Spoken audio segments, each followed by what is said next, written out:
Camera 2 is rolling. Okay. We're good to go. We're good to go. Sweet.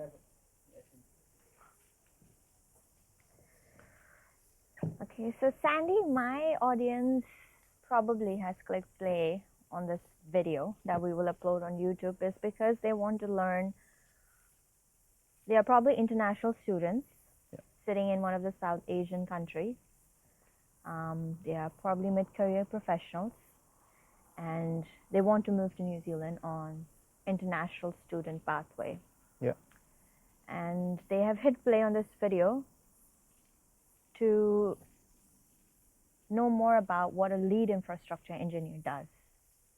Okay. So in this conversation, I want you to put on that context that someone who's coming to New Zealand to start or reset their IT career. So I'll break this conversation into 3 parts. We'll learn about your job, the IT market, employability, reasons, salary guide. Yeah. And then we'll go to best courses, programs, ways to enter, part-time jobs, cost of living as a student, part-time jobs, and the last one is residency pathways. Okay. Because at the end of the day, most of the international students want to reside in New Zealand. Yeah. I have very limited knowledge of what a lead infrastructure engineer does. Okay.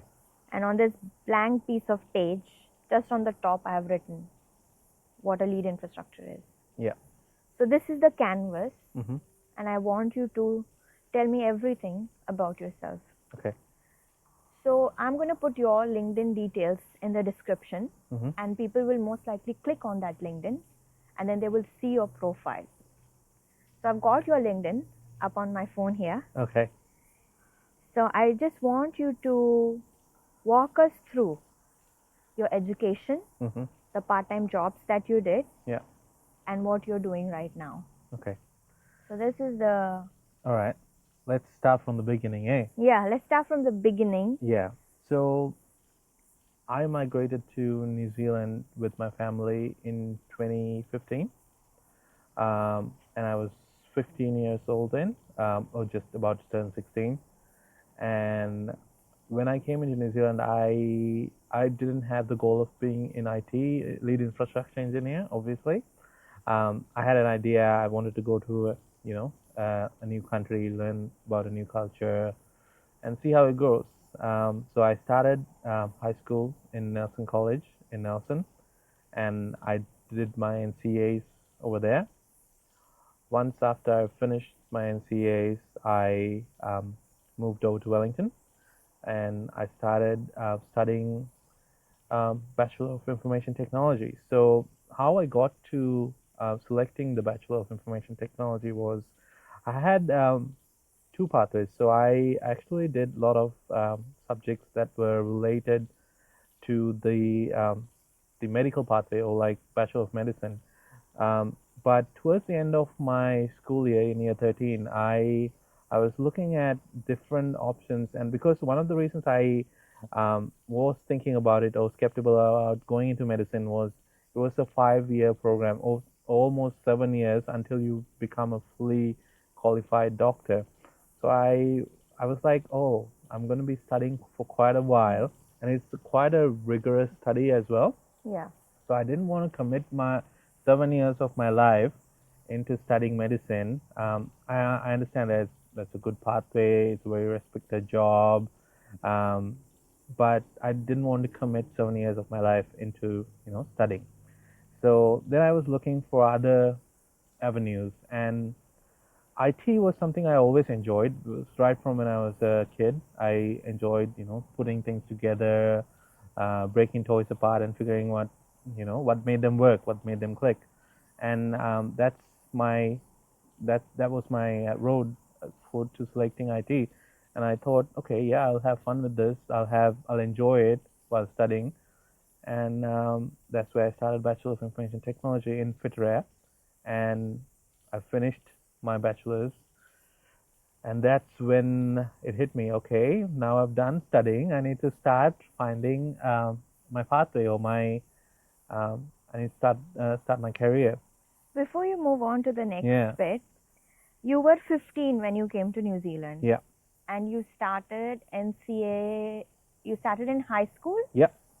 NCA level 1. NCA level 1. Yeah. So that is like class 10 for in Indian Yes, Indian correct. context. Indian it or would Sri be Lankan standards, that would be class 10. class Yeah. 10. Yeah. So you came here on a student visa? Yes. I came as a dependent of my mother, and those days New Zealand immigration, and even still, they have a visa category called domestic student visa. Yeah.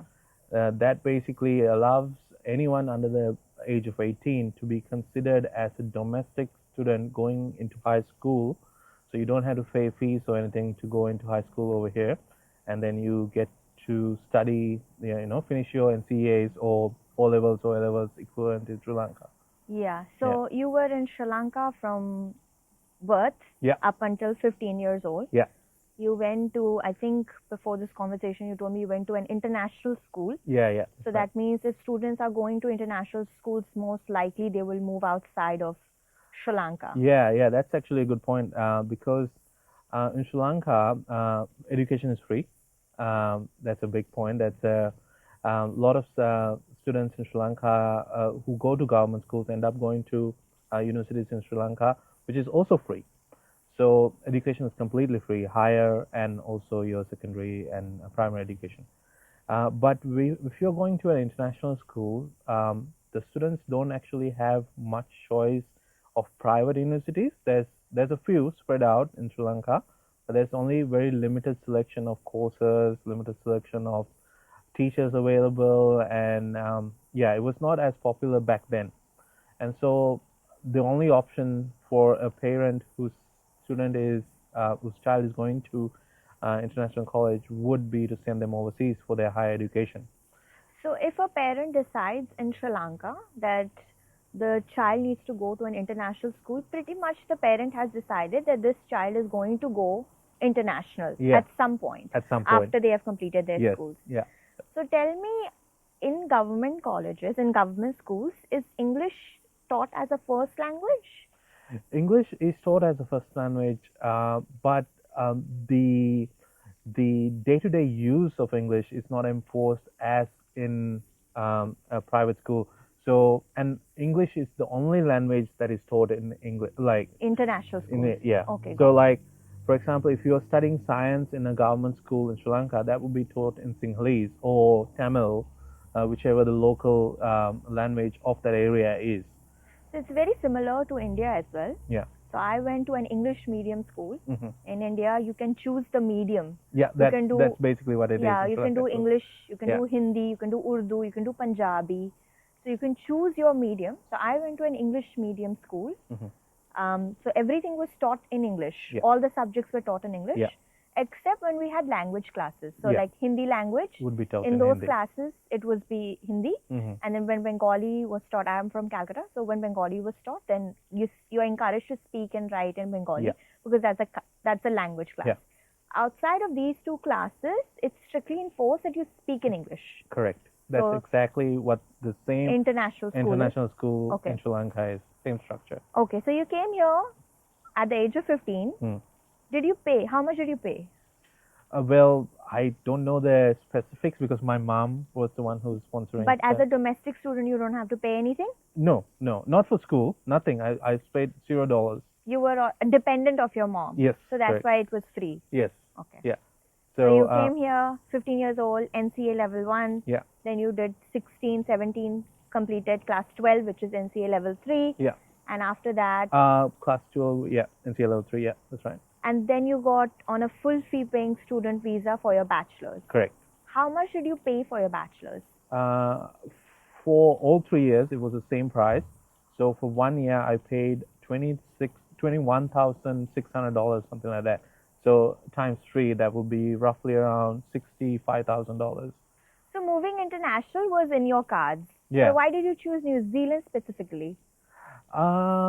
It's actually a good story that I had the option of moving Australia because actually I had quite a lot of family over there, and my mom had the option of moving UK as well because she was in the merchandising industry and Sri Lanka is quite popular for that.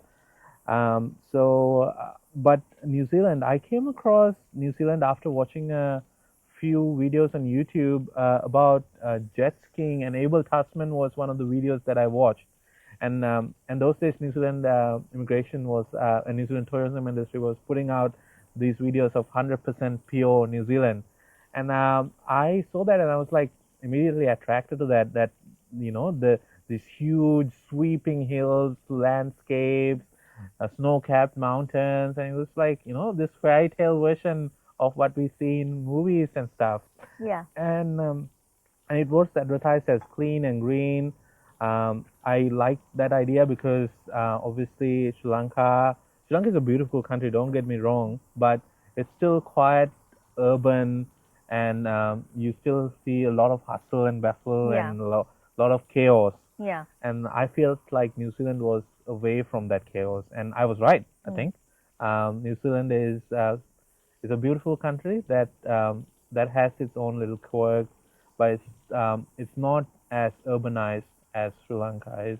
Again, 5 million people Yeah. compared to 25 million people. 25 million. Yeah, So you started your bachelor's in IT, Yeah. information technology, yeah, level 1. And now you have changed from domestic student visa to full fee paying student visa. yeah. So you had to take then IELTS. Correct. Yeah. And how much did you get in your IELTS? Okay, not many people are gonna believe it, but I got 8.5 out of 9. That's a really good score. Did you take IELTS here in New Zealand? Yeah, I did. I did it actually in Massey How did University. you study for it? I didn't do any studies. I just turned up to the test. You just got lucky? I don't know actually, but I think I'll tell you this. Okay. So because I've been here in New Zealand, I've gotten used to the slangs, the terminology, how the Kiwis speak, and obviously my speaking test was done by a Kiwi, and she just told me, "Oh, tell me about yourself," and and then we actually started having a full-on conversation, and I completely forgot that it was my test actually that I was doing. I was doing my speaking component of IELTS, and I was always been a good reader, so my reading component was really easy. The only thing I think I struggled a little bit, I scored a little bit. I think I scored 6.5 or 7 in listening. So listening component was a little bit difficult. Speaking? Speaking, I got 9, Okay. and I got 8 and 8.5 in reading and writing. So it was a walk in the park for It you. was pretty much a walk in Yeah. the park. Yeah. And then you started your student life. Yeah. And you moved out from Nelson, from South Island, moved to Wellington. Yeah.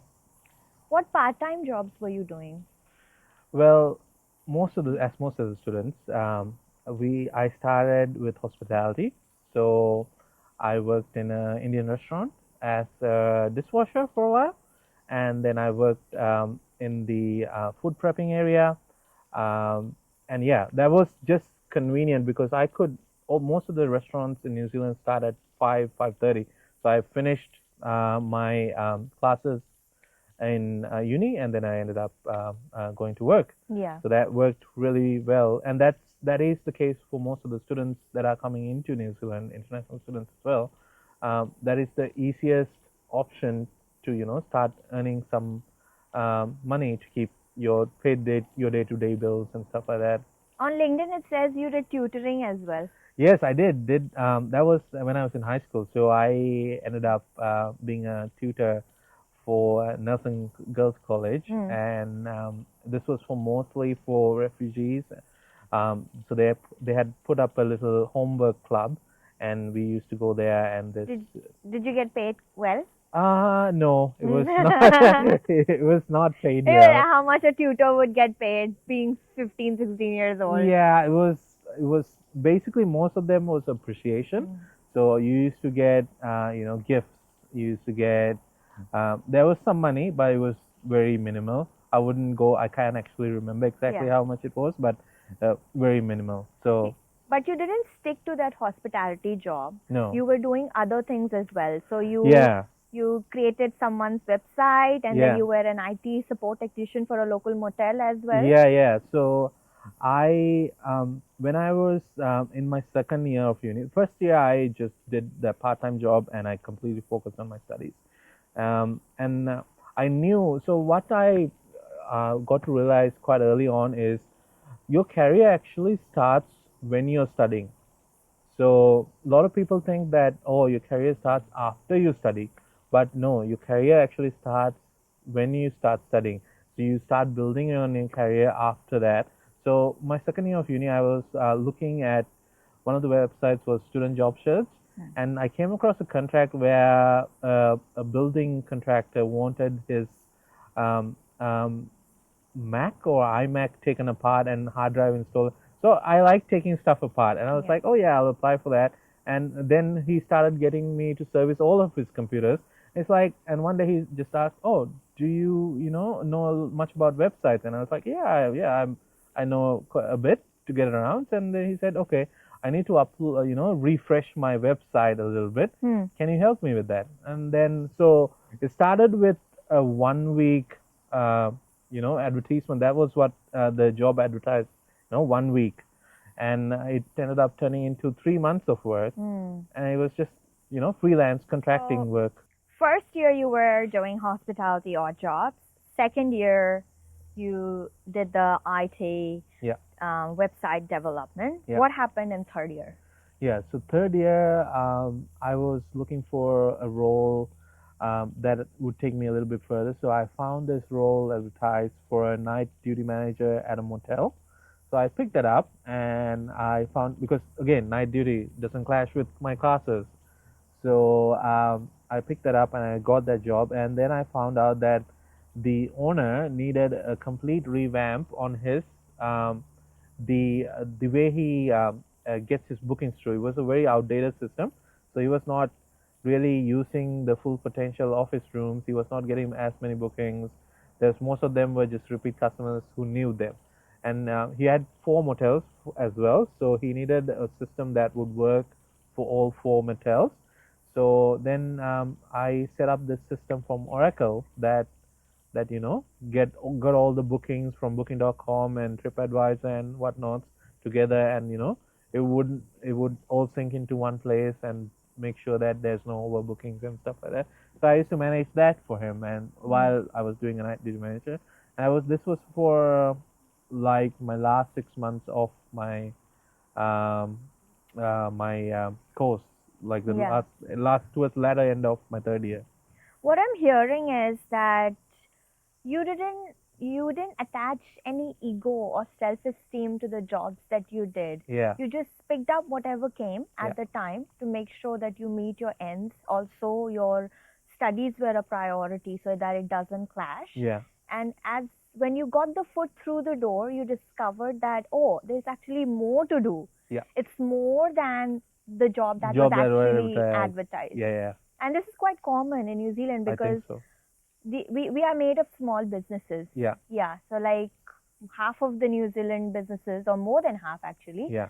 is comprised of small family-owned businesses, Yeah. where 90% of those don't even have staff. Yeah. Only a small section of have 1 to 5 and 5 to 10. And yeah.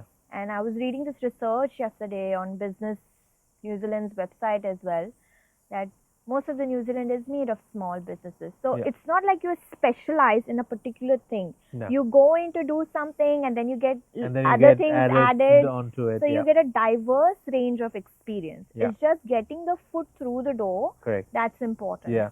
So- What I've come to realize is that skills that you gain are more important than the paper qualification that you have. So not that discrediting the paper qualification, you definitely need that, but your skills is what makes you a better prospect for an Yeah. employer. Sorry. To be able to do the job skillfully, you need Yeah. that theoretical knowledge and Yeah. that understanding, Yeah. which the education gives you. Gives you. That gives you the context so that Mm. you can make sense of the jargon. Yeah. And then you go into the role and then it starts to make sense because you're doing it practically. Correct. So both of them have their place in Mm. an international student's life. Yeah. Would you agree? Yeah, I would agree that. I would say the paper qualification or the degree that you do would get you to the interview. It would not give you the job. The job you would get through your skills and your communication ability, how you talk to your interviewer, how you interact with them. Yeah. And that's quite important in New Zealand. I think the way you present yourself, the way you come across to them, is very important as much as having that skills and knowledge is as well. So Yeah. yeah. So you finished your third year. Mm. You're almost finishing your third year. Yeah. You have completed this part-time role. Yeah. And now you are able to apply for full-time roles Correct. because summer is here, you're full-time. Yeah. And after that, you will see the open work visa. How many years did you get open work visa for? So post-study work visa is 3 years 3 years. normally. Yeah. So And 3 it's years of across. studies, Yeah. 3 years of post-study work visa. Correct.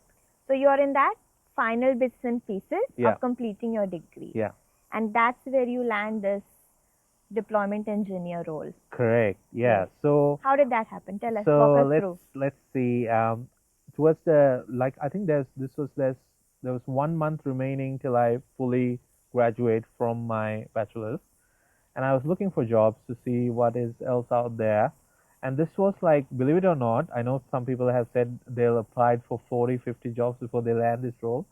There was this IT support role advertised. This was my fourth or fifth role that I applied for, and it was just very there was not much information given about the role in the job description. It was just said night work. It said need be able to lift stuff. You be able to travel, and that was pretty much it. And then general IT support role, and I was like, okay, yeah, this is a good entry role, I thought, and I'll apply and see what happens. And while I applied on Wednesday, and I got a call on Thursday saying, "Oh, are you available to have a quick interview?" And basically, on the same day, I got a phone interview from the recruiter asking me, about what I did, and I said, "Hey, I'm just finishing my bachelor's. I'm just wrapping it up, and I'm looking to get in this role." And then they mentioned about, okay, so this role is night work, and they didn't mention who the role was with yet. They mentioned that are you able to travel? Can you drive? So I had my full driver's license, and how good you're with technology and what you've done. So just a brief overview of it. And then after that, I gave that. I thought I did okay. And 2 days later, the recruiter calls back again and says, "Okay, we've passed on your application to the employer, and they want you to come in for an interview."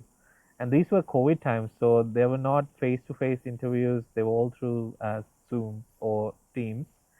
So I got onto my interview with my current manager and one of the senior staff as well. So there was two people interviewing me, and I was only what 23 or 22, yeah, and young boy right out of college, and just and then I think they really liked me because I was very open and I was very friendly.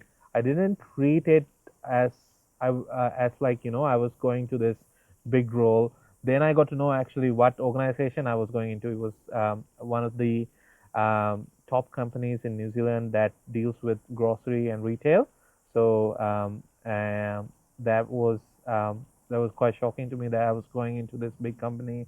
I was going to start doing this network rollout. Essentially, they were going around and changing all of the network gear at their stores. So that was my role. So that's why travel was involved. And yeah, then I did my interview after that. Straight after the same day, couple hours after that, the recruiter calls me and said, "You're hired. Get ready to pack your bags and start." So they expected me to start 3 days later. So literally 3 days later, I was packing my bags, going to Tauranga for the first deployment. So in 2 weeks, you were hired, Pretty and much. you're still finishing university. Yeah. Yeah. Yeah, I was still finishing university. I had finished all my classes and my papers. I still had to graduate, but yeah, And they were flexible with and that. they were fine with that. Yeah. Yeah. Yeah. What strategy did you use? Like, how did you design your cover letter, your CV? How did you approach the interview? What strategies worked for you? Can you give us some tips?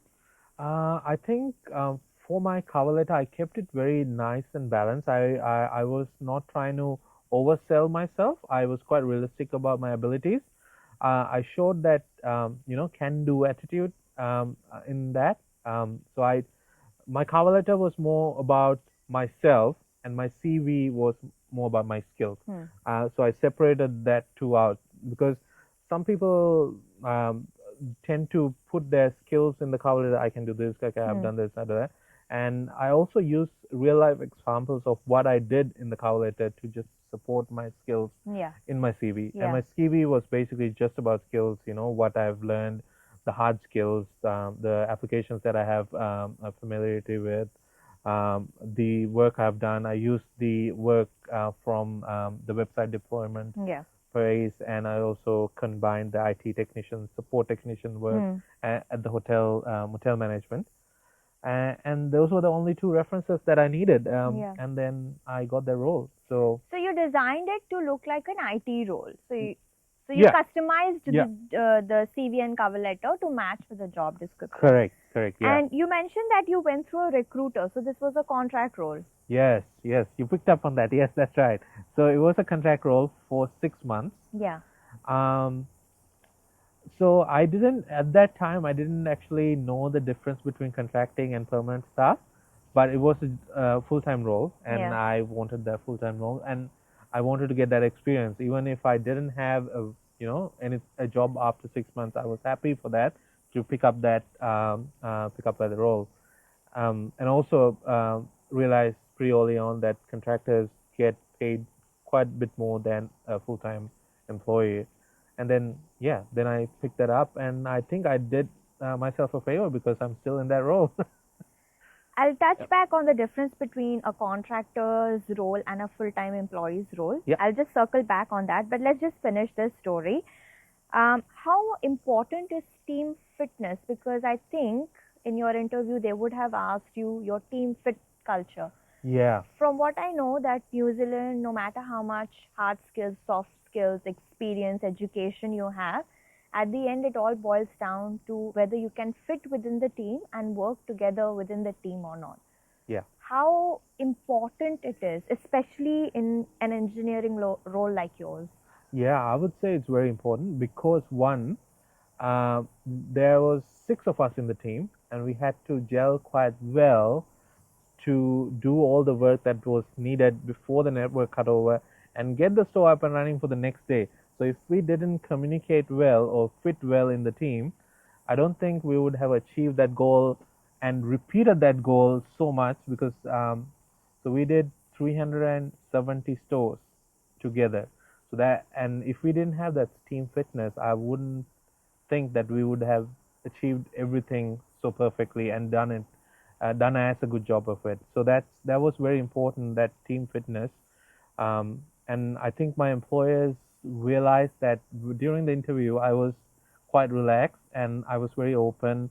I was not shy, and I think and also very direct as well. And I think that's one of the key reasons the employers liked me, and they thought I would gel well.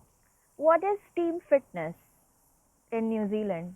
I think the team fitness in New Zealand is the ability to get advice from your team, work together as a team. Say you have you have a server going down in somewhere, and you reach out to your lead or your manager, ability to go back to them and tell them, hey, I need some help over here. Can we work on this together? And New Zealand is like that. If you imagine if you would try to work on it yourself and try to solve the issue yourself, it might take longer and it would impact other people. But if you go back to your manager or your coworkers and ask for help, and ability to do that is very important. To tell them, okay, I need some help, or do you need some help, or you offer them their help. That team culture is very deeply ingrained in New Zealand. So it's communication. Communication. Basically. Yes. Yeah. How well you are able to communicate. How well you are able to ask for help when you need it as well. Yeah. That's important. And offer help. And offer help as well. Yeah. Yeah. So you were 6 months working in that contract role as a IT technician. Yeah. Yeah. And then what happened? then it ended up extending for a year. Yeah. And when it extended, I had enough experience and I knew about the industry a little bit more, so I was able to negotiate a higher rate. And it's extended for 1 year, and then towards the end of that 1 year, we finished the rollout of the network infrastructure, and the employer decided they wanted to keep me on, and then it extended for another 2 years.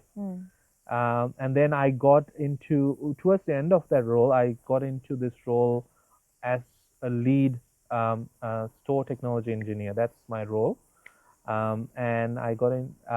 My employer was like, this actually happened accidentally, because the lead that was currently there got another role and was moving on, and I had to step up immediately into that lead's role to finish doing the work. So that's how I got into that role. And then when the employer was like, okay, do you want to, keep staying on that role?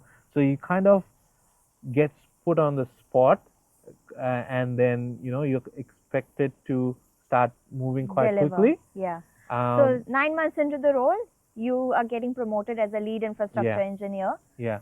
And then you're expected to lead your team. Yeah. And it was other not engineers. leading as such. It was like working together with the team. Yeah. That is leadership. That is leadership. Yeah. Yeah. But yeah, so we started doing more, finishing the network deployment, and so towards the third year, I moved on, diversified into different hardware.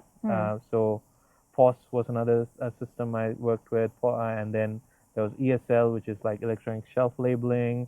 I moved on to different parts of the company that I was working for, so I got to pick up on different systems quite quickly. And as a contractor, you get to pick up on those systems because you work more on projects than BAU work. BAU work, yeah. So was your salary also increasing? Yeah, it did keep increasing. I ended up. So what's like, there's a report on Hairs Recruitment's website. It is, they do a lot of research as well. Yeah. So the salary guide that I saw last time for an infrastructure engineer's role sits between 120 to 150K. Yeah, is that the right? That is absolutely right. So and the contractors would actually be a little bit more than that. Yeah. Because I think Hayes Recruitment, what they do is they take in account of the permanent roles that are out there. Yeah. So it will be slightly higher as well. Yeah. Yeah. So, but that is absolutely spot on. That's spot on. Yeah. So I know we were having a chat with our research team, and they said that you're probably one of the 6 engineers who can do what they do in North Island. Yeah. So that immediately puts you in the top 1% of New Zealand. I would, sure. Yeah? I would say so, yeah. So how did you become one of the 6 engineers? I think the reason I become one of the top in my team is because I said yes to a lot of things. I didn't say no. I knew I could do it as well, so I could easily pick up on systems. I'm a quite fast learner, so the more I started saying yes, more work started coming towards me, and then it just built my portfolio, and then now I become such an important part of the system.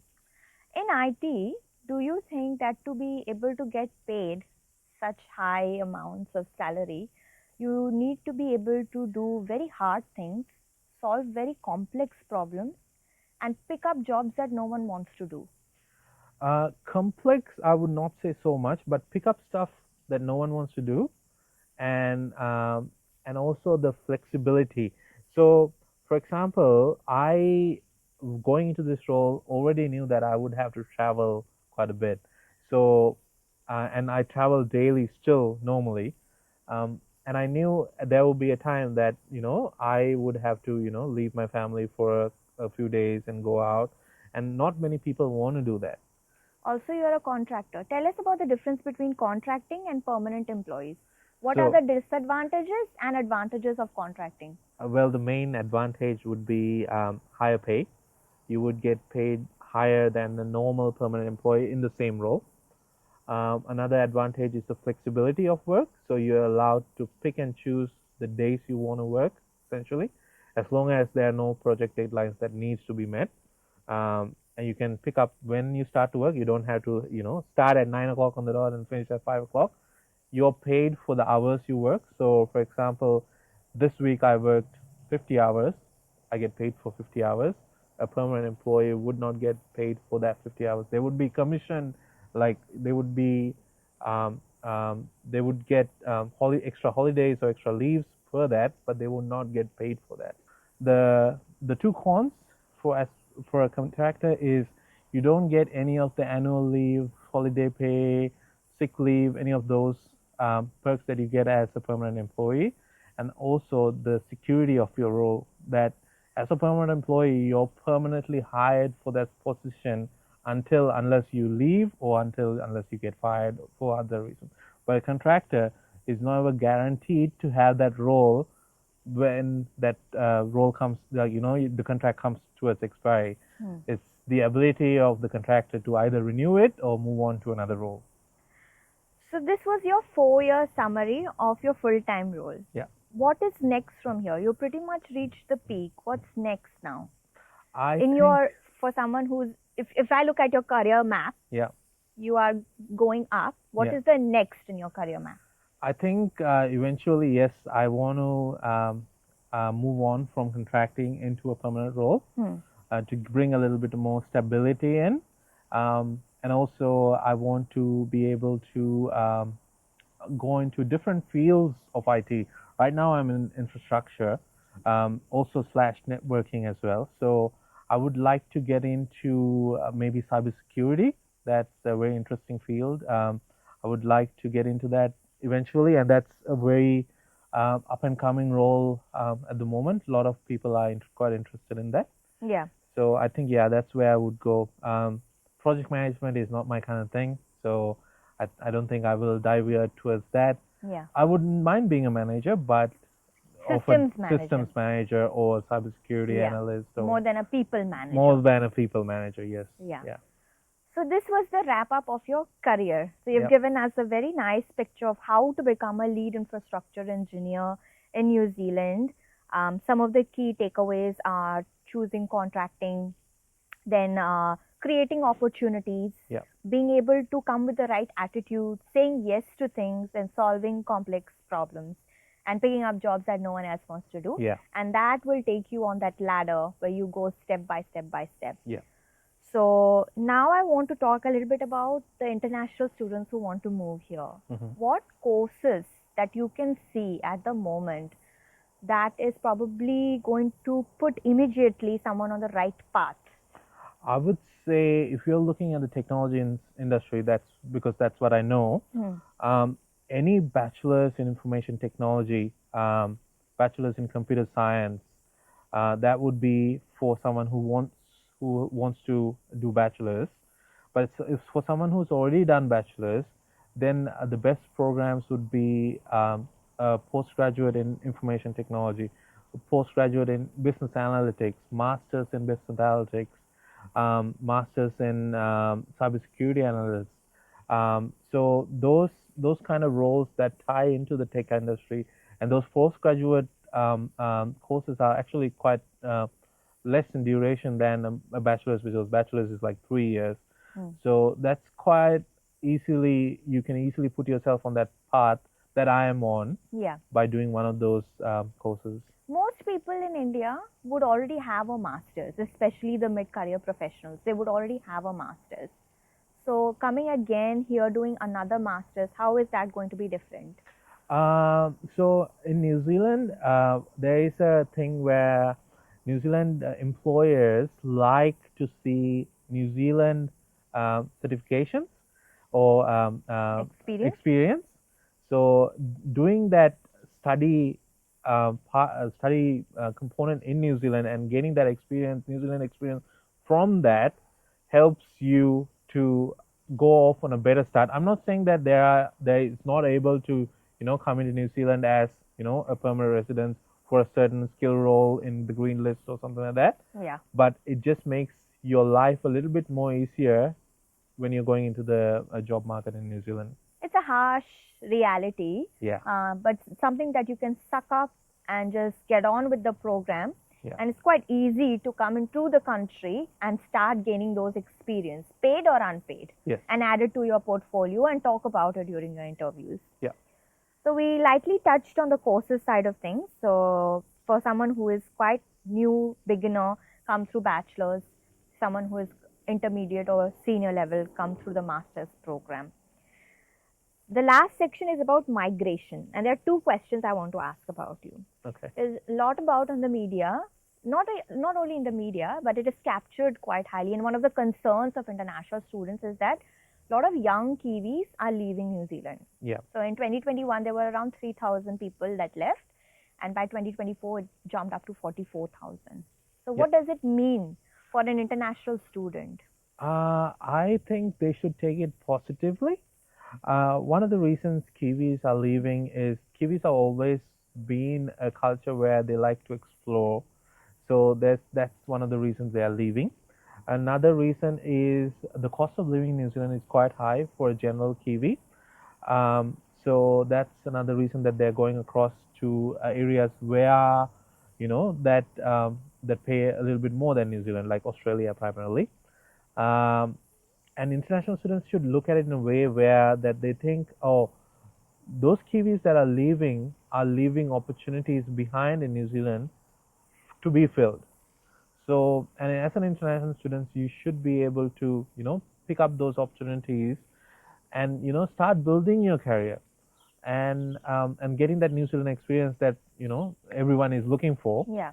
And then they can start thinking about, going into different roles, different industries. So I think they should take it in a positive way. There's roles waiting to be filled for the right person, for the right skills. Yeah.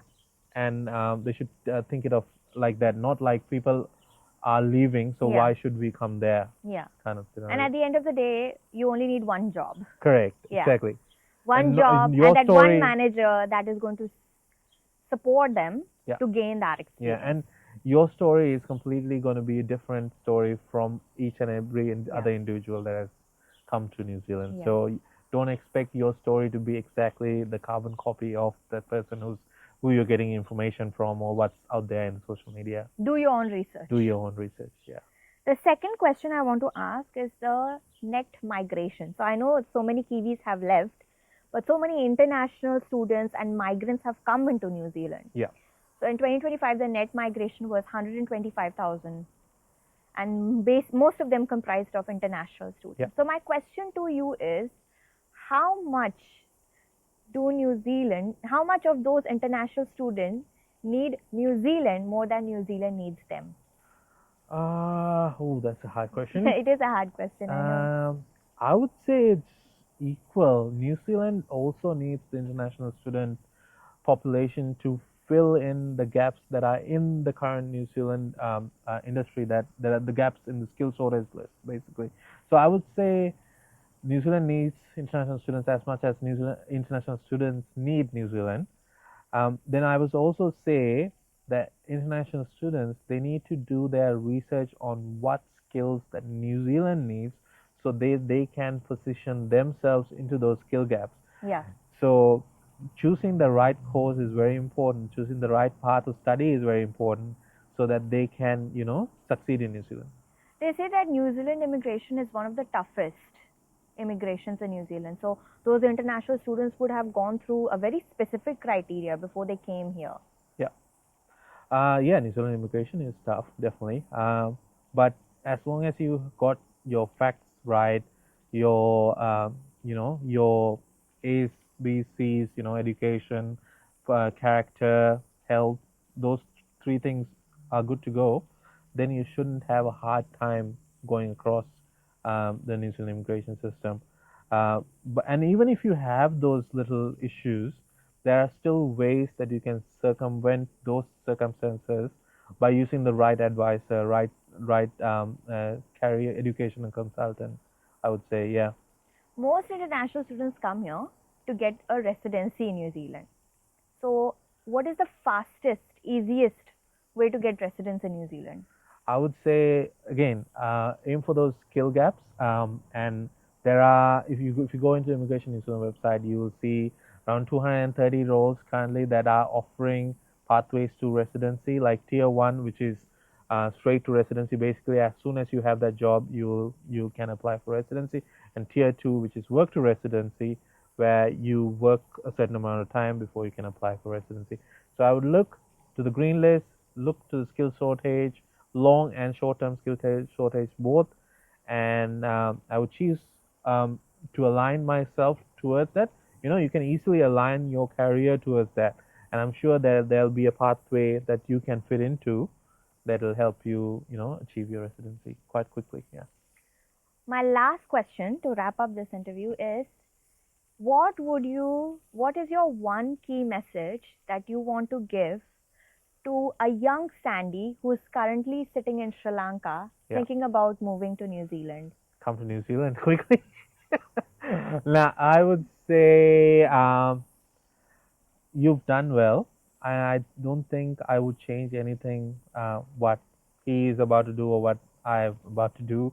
Um, one more thing I would say is learn to uh, trust in your skills and experiences because they matter when you come to your later stage in life. Don't just trust in a paper qualification because those skills definitely come handy in life. And you can choose the courses that allows you to give that practical Yes, training. correct. There's plenty of certifications, especially in IT. There is, a Cisco, CNNA certification. Those certifications definitely help because they build up on your degree or master's or bachelor's as well. So definitely do them, and that's a very easy pathway to actually change your career as well. Like if you're in like, a role of like project management, but you want to get into an engineering role, do a couple of certifications and start applying for jobs. And do not stop applying for jobs just because you don't have that required skill. Fill that gap in your knowledge and start applying for it. And don't worry, Good you is get enough. Don't wait for perfection. there. Correct. Don't wait for perfection. Yeah, yeah. You can never be perfect. I don't think so. Yeah. Me personally, I think. Especially in IT. Yeah, yeah. There's You have always to keep something learning new. Yeah, there's always something new. Yeah, something new. yeah. All right. Thank you so much, Andy. Okay. You were a pleasant guest. Thank you. Thank you for giving us such a holistic picture and your career map. So, if people would like to contact you directly, what do they do? How do they find you? They can come to my LinkedIn and they can, send me a message. I will always reply back. Or they can also reach out to you and you can provide them the contact details. Yeah, so in our website, we have added this ability where you can actually go directly on book an appointment and you can choose your preferred consultant's name. You can put Sandy in and then you can directly speak to Sandy and learn more about his tech consultancy and how, if you want tailored personalized advice, then you should definitely book a call with him. But if you're looking for generic information and you're still in that research stage, then please consider subscribing and liking our channel. Thank you very much. Awesome. Thank you.